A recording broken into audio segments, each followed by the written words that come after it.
In 1960, John F. Kennedy becomes the 35th President of the United States. As the country celebrates this rising star of politics, few outside Washington, D.C.'s inner circle know the extent to which Kennedy quietly deals with the danger that Eisenhower had vaguely described in his farewell address. Danger that some say related to government secrets about UFO technology, Area 51. Having a warning from a president that's walking out the door. He came out swinging. He was not a fan of the intelligence community. I think that there was a definite problem that was going on in the interpretation of the UFO phenomenon and how to deal with it. Kennedy's main problem was that he was perceived as unreliable to the national security establishment on a whole array of fronts, including the UFO issue. A year and a half later, the Cuban Missile Crisis takes the United States to the brink of nuclear war with Russia's Soviet Union. And despite Kennedy's secret negotiation with Moscow to avert war, tensions between the U.S. and the Soviet Union remain high. Kennedy understood that this could never happen again, that he had to develop a new relationship with Soviet Russia to keep these two countries from coming literally to the brink of World War III ever again. To achieve this goal, Kennedy secretly issues a memorandum requesting that NASA initiate broader cooperation between the United States and the USSR in outer space, including cooperation in lunar landing programs. The memo is dated November 12, 1963. He felt that the differences between America and the Soviet Union could be resolved in a peaceful way, and he felt the strongest way to show that to everyone was to cooperate in an area where they had unique capabilities and mutual interest, which was exploring the moon together.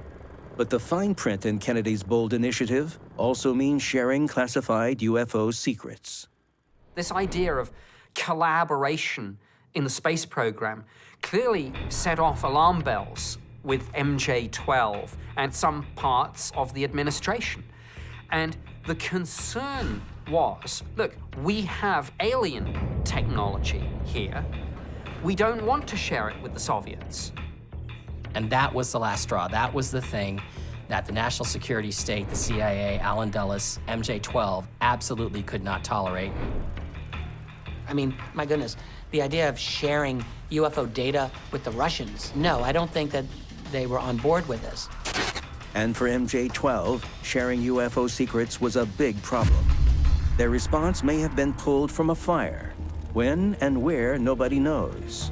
Like all MJ-12 documents, the authenticity of this burned memo is considered suspect by mainstream historians.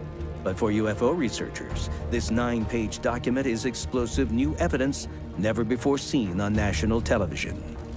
Page 1 refers directly to the president.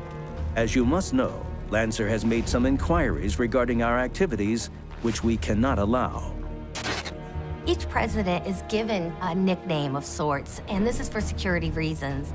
And Lancer is absolutely John F. Kennedy. This was a classic conflict between the president and the intelligence community. And it was showing to be beyond the control of any president. And perhaps the most chilling page of the burned memo states, when conditions become non-conducive for growth in our environment and Washington cannot be influenced any further, the weather is lacking any precipitation, it should be wet. That's an old Soviet phrase. Wet work means that's when you kill people covertly. It's a very kind of careful way of describing if Kennedy doesn't play ball real soon, he's got to be taken out. So obviously what must have happened is Kennedy started asking about aliens, grays, UFOs, the whole thing, and MJ-12 took a vote and decided we have to get rid of this guy.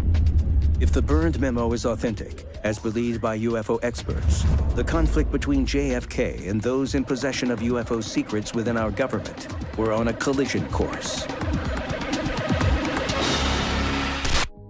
According to UFO investigators, since World War II, the U.S. government has known of countless UFO sightings and encounters that were probably caused by extraterrestrial beings.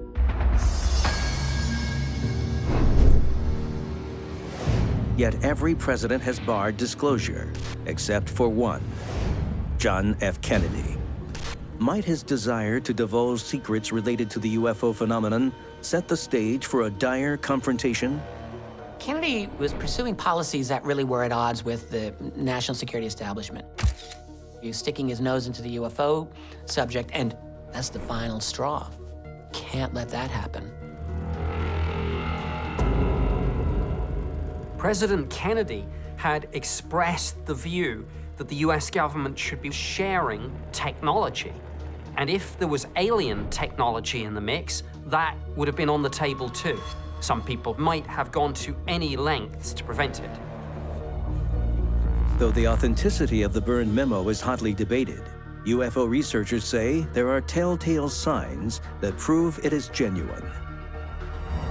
Now, the burn marks can be manufactured.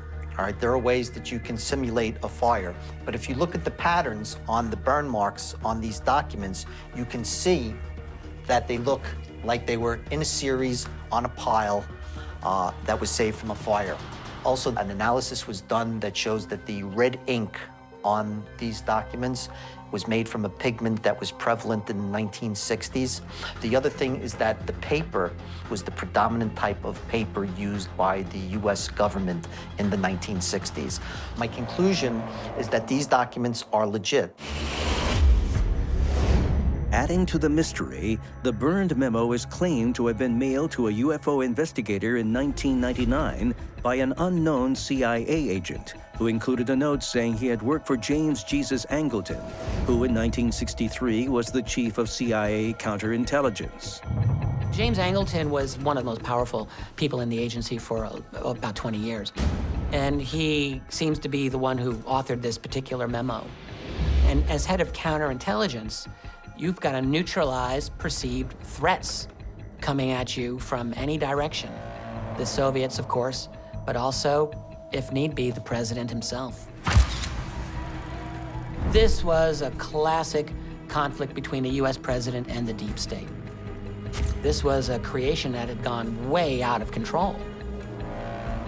An out-of-control battle between the president and the deep state over UFO secrets? Is it possible, then, that the events of November 22, 1963 were the deep state's solution to bringing this conflict to an end?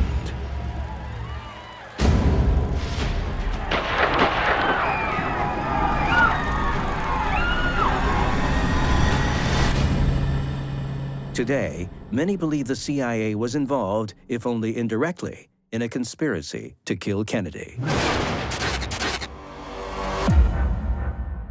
In fact, in 1978, the House Select Committee on Assassinations publishes their findings in the reinvestigation of JFK's murder that includes 2 bombshells. 1, scientific acoustical evidence establishes a high probability that 2 gunmen fired at the president. And 2, the committee believes that President John F. Kennedy was probably assassinated as the result of a conspiracy. President Kennedy had a desire to share with the American people some of the most highly classified information that we have about UFOs and extraterrestrials. As wild as it sounds, there are theories that the government may have been involved in Kennedy's assassination. And if that's the case, that would be very heartbreaking. If these documents are authentic, and I think they are, then the implications are really profound. It's that the people who are managing the secret of UFOs and extraterrestrials have deemed it so important they must not ever lose control over that narrative and over that information. Nothing can get in that way. Everything that threatens it must be eliminated.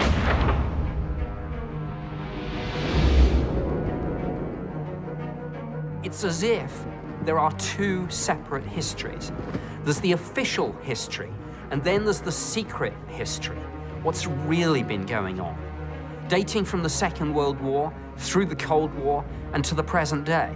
And the only way to resolve these 2 separate histories is by the government finally disclosing all the information that it has about the UFO phenomenon.